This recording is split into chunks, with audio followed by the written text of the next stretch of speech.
Men, in the case of warfare, deception is just another weapon. Use this weapon against our enemies, just as you would any other. A lie to the infidel is as valid as sword. The Muslim men are at the fortress and lure the poet out. They stab and kill him, leaving his body to be seen as a lesson.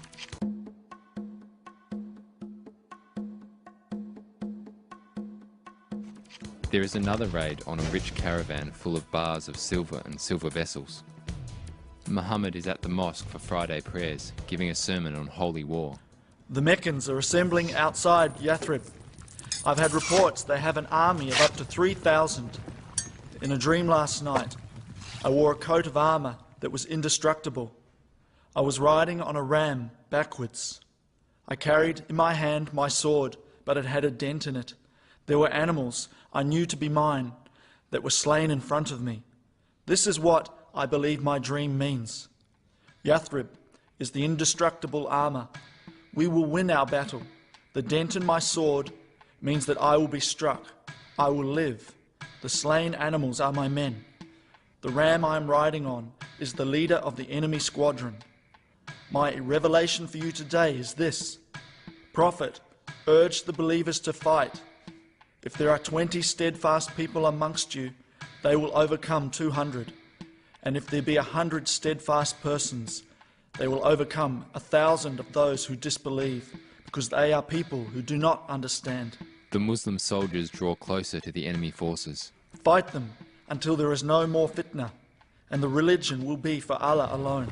A fierce battle follows. The Muslims let fly one volley of arrows after another. In the back ranks of the Meccans are many women who are drumming and chanting. They are led by a large woman named Hind. Several slaves are with them.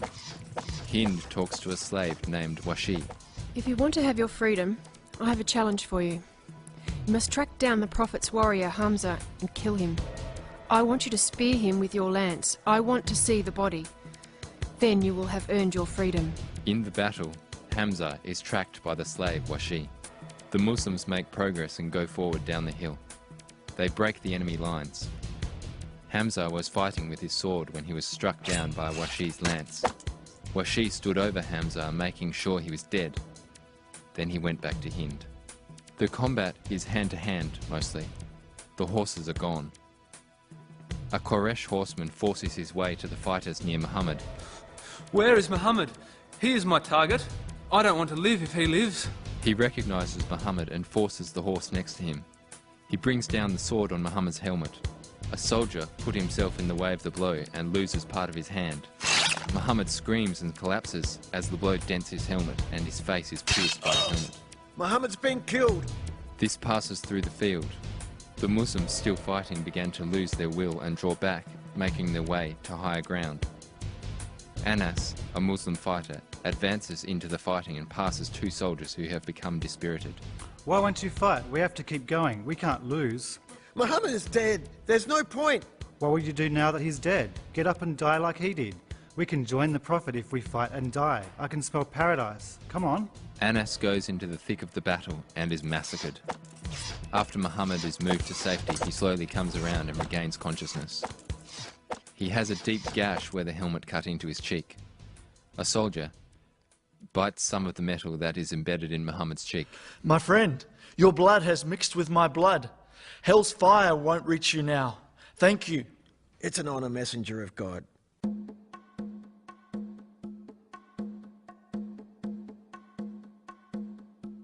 The soldiers see Muhammad is not dead, and Ka'ab is the first to shout out, The messenger of God is alive! Muhammad is alive. He's alive. Fight on! Fight on! Be quiet, Ka'ab. Don't let the enemy know.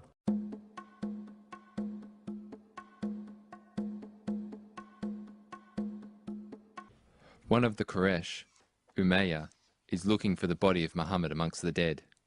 He is on horseback. He hears Ka'ab and moves toward Muhammad. Muhammad grabs a spear. His men try to stop him from the fight, but he pushes through them. Umayyah approaches and draws his sword. Muhammad thrusts the spear into his neck. Then Umayyah, wounded, manages to ride back to his men to die. He's still alive, but Muhammad has killed me. What are you talking about? Muhammad is dead. It was a wound. He's all right. But he speared me. He has said he would kill me, and he has.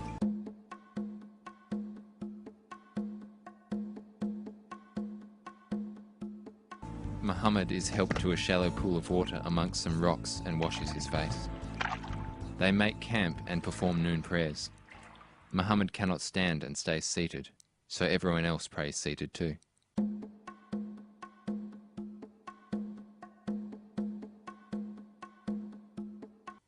Muhammad, Abu Bakr and Umar are meeting with the Jewish tribe, the Bani Nadir, outside of Medina. There is an oasis surrounded by palm trees. Muhammad, you're invited to have a meal with us. Please stay. We'll prepare something special for you. Thank you, Huye. We will stay. I'm happy that we can come to an agreement. The three Muslims are left for a short time while preparations are being made for the meal. The Jews are planning to kill you, Muhammad. Return to Medina straight away. The food is prepared. We have a feast for you. Come join us, please. The Prophet isn't here. I'm not sure where he's gone. This is unusual. Did he say anything to you? Was he ill? No, he simply left. I feel it's best if we leave too. There may be something wrong. I apologise, Huye. Apologies to your people. We will contact you soon.